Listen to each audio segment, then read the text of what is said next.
హిందువుల మత విశ్వాసాలపై వైసీపీ ప్రభుత్వం ఎప్పుడు విషం చిమ్ముతూనే ఉంటుందని హనుమాన్ దళ్ కరి సత్యనారాయణ రాజు పేర్కొన్నారు. కాకినాడ సర్పవరం జంక్షన్ వద్ద హనుమాన్ దళ్ ఆధ్వర్యంలో తిరుపతి లడ్డు అపవిత్రత కారకులను వెంటనే అరెస్టు చేయాలని హనుమాన్ దళ్ నాయకులు కరి సత్యనారాయణ రాజు ఆధ్వర్యంలో ధర్నా నిర్వహించారు. ఈ సందర్భంగా కరి సత్యనారాయణ రాజు మాట్లాడుతూ హిందువుల మత విశ్వాసాలపై, ఆలయాలపై, ఆచారాలపై వైసీపీ ఎప్పుడు విషం చిమ్ముతూనే ఉందని, హిందూ వ్యతిరేక విధానాల్లోనే వైఎస్ జగన్ బాటలోనే వైసీపీ నేతలు నడవడం బాధాకరమని అన్నారు.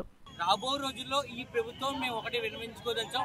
ఒక సనాతన బోర్డు ఏర్పాటు చేసి దానికి మఠాధిపతులు, పీఠాధిపతులు ఏదైతే ఉన్నారో సనాతన ధర్మాన్ని పరిరక్షించే వ్యక్తులను మీరు ఏదైతే ఒక చైర్మన్ గా పెట్టాలి. రెండోది మీరు గుర్తుపెట్టుకోవాలి, 1857 first world war of revolution, సిపాయి మూవ్మెంట్ అది ఎక్కడ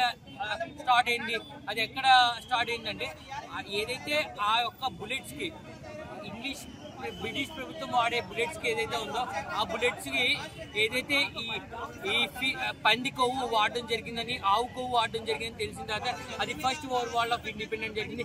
కనిపించిన ఏదైతే బ్రిటిషర్స్ కూడా దహించుకు వేస్తూ ఒక దేశంలో, ఒక భారతదేశ విప్లవ చరిత్రలో 1856 రివాల్ట్ ఉద్యమం మంగళ్ పాండే ద్వారా ఏదైతే ఆగ్రాలో ప్రారంభమైంది, అట్లాగే ఇది కూడా ఉప్పెన్లా అవ్వకుండా ఇది కూడా ఆలోచించాలి. ఏదైతే సమగ్ర విహారం జరగాలి, దేశంలోనే రాష్ట్రంలోనూ సనాతన బోర్డు ఏర్పాటు చేయాలి.